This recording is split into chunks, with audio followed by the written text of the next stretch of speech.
सातवें चरण की शिक्षक बहाली का आखिर क्या कुछ होगा। नमस्कार, कशिश न्यूज में आपका स्वागत है। मैं हूं अनुराग। सातवें चरण की शिक्षक बहाली की मांग जैसे जैसे तेज हो रही है और ये जो पहेली है अबूझ जो है और अबूझ होती चली जा रही है कि आखिर सरकार चाहती क्या है, कब कुछ ऐलान किया जाएगा, कब सातवें चरण की शिक्षक बहाली का नोटिफिकेशन जारी होगा। ये तमाम सवाल फिलहाल अभी भी तैर रहे हैं और बजट सत्र तेजी से निकलता चला जा रहा है। तमाम जो है अभ्यर्थी हैं, उन्होंने कहा था कि वो उग्र आंदोलन करेंगे और सरकार को घेरेंगे और इस बजट सत्र में ही सरकार सातवें चरण की शिक्षक बहाली का नोटिफिकेशन जारी करे। लेकिन सातवें चरण की शिक्षक बहाली के पहले जिस तरह से नई शिक्षक नियुक्ति नियमावली लाई जानी है, कैबिनेट में पास कराया जाना है और उसके बाद ही तमाम प्रक्रियाएं शुरू की जानी है सातवें चरण की शिक्षक बहाली से जुड़ी हुई। और इस शिक्षक बहाली में 3 लाख पदों पर बहालियां की जानी है, लेकिन मामला आगे नहीं बढ़ सका। कई सारे जो है कैबिनेट की बैठकें हो गई, लेकिन वो जो नई नियुक्ति नियमावली वो कैबिनेट की बैठक में नहीं लाई जा सकी। और शिक्षा मंत्री हर बार दावा हालांकि कर रहे हैं कि वो सातवें चरण की शिक्षक बहाली को लेकर तत्पर हैं, जो नई नियुक्ति नियमावली तैयार की जा रही है। पिछले दिनों हालांकि उन्होंने कहा था कि नई नियुक्ति नियमावली तैयार कर ली गई है, उन्होंने हस्ताक्षर कर दिया है और अब बस कैबिनेट की मुहर लगनी बाकी है। हालांकि बाद में उनका स्टेटमेंट बदल गया शिक्षा मंत्री प्रोफेसर चंद्रशेखर का, और उन्होंने कहा कि नई नियुक्ति नियमावली तैयार की जा रही है, जल्द लाई जाएगी और उसके बाद ये बहालियां की जाएंगी। आपको बताएं कि पिछले दिनों जो शिक्षा मंत्री हैं प्रोफेसर चंद्रशेखर ने सदन के अंदर बिहार विधान परिषद में एक सवाल के जवाब में ये कहा था। दरअसल बीजेपी ने ये सवाल उठाया था, तो चंद्रशेखर जो प्रोफेसर चंद्रशेखर शिक्षा मंत्री हैं, उन्होंने कहा कि इस साल तक यानी 2024 में जो उच्च और उच्च माध्यमिक स्तरों पर जो बहालियां होनी है शिक्षकों की, वो बहाली कर ली जाएगी, वो पूरी कर ली जाएगी। ये जवाब उन्होंने दिया था।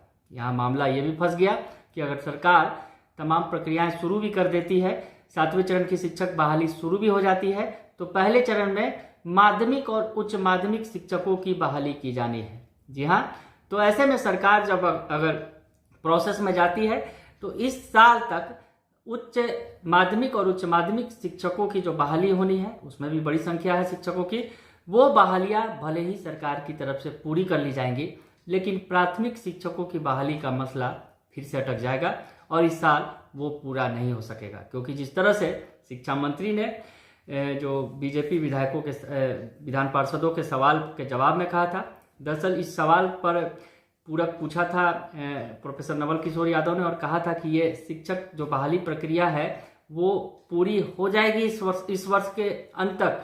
तो इस सवाल के जवाब में शिक्षा मंत्री ने ये बातें कही थी कि उच्च और उच्च माध्यमिक शिक्षकों की बहाली की पूरी प्रक्रिया जो है इसी साल पूरी कर ली जाएगी, यानी 2023 को ये पूरी हो जाएगी 2023 में।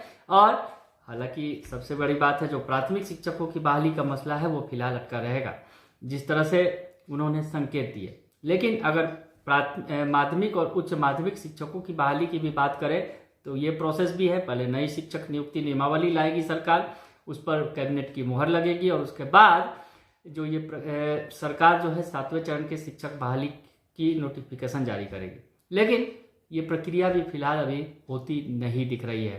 शिक्षा मंत्री भले ही तमाम दावे कर रहे हैं, पिछले दिनों इसी बोलेपन की वजह से अगर कहा जाए, जिस तरह से उन्होंने कह दिया था, ट्वीट करके अभ्यर्थियों को जानकारी दी थी कि उन्होंने नई शिक्षक नियुक्ति नियमावली पर हस्ताक्षर कर दिया है और अब मुहर लगनी बाकी है कैबिनेट की। वैसे में सीएम नीतीश कुमार ने भी उन्हें खूब सुनाया था और कहा था कि जो कैबिनेट का मसला होता है उसे सार्वजनिक नहीं किया जाता। ये तमाम बातें सीएम नीतीश कुमार ने भरे सदन में शिक्षा मंत्री को कही थी। तो ऐसे में शिक्षा मंत्री बार बार अपने वादों से फेल्योर होते नजर आ रहे हैं, बार बार वो दावा करते हैं। हालांकि इन दिनों उन्होंने दावा करना शुरू किया है कि नई नियुक्ति जो नियमावली है वो भी फिलहाल तैयार की जा रही है, यानी अभी नई नियुक्ति नियमावली तैयार की जा रही है और ये कब तैयार होगी और कब तक जो है सातवें चरण की शिक्षक बहाली का नोटिफिकेशन जारी होगा, ये फिलहाल तमाम बातें सस्पेंस में है। हालांकि इस बीच जो है अभ्यर्थियों का विरोध, सीटेट बीटेट और एस्टेट अभ्यर्थी हैं वो लगातार विरोध कर रहे हैं, उनका विरोध जारी है और उन्होंने पिछले दिनों उग्र आंदोलन भी किया था। एस्टेट अभ्यर्थियों ने तो पैदल मार्च भी किया चंपारण से लेकर पटना तक का, और उसके बाद सीटेट और बीटेट अभ्यर्थी सड़क पर उतरे और उन्होंने राजभवन का घेराव का माफ कीजिएगा विधानसभा घेराव का जो प्लानिंग किया था। हालांकि पुलिस ने डाक बंगला से उन्हें वापस भेज दिया। तो ये तमाम चीजें जो है अभ्यर्थी जो शिक्षक अभ्यर्थी उग्र हैं वो लगातार आंदोलन की राह पर हैं, गर्दनी बाग में लगातार मोर्चा खोल रहे हैं।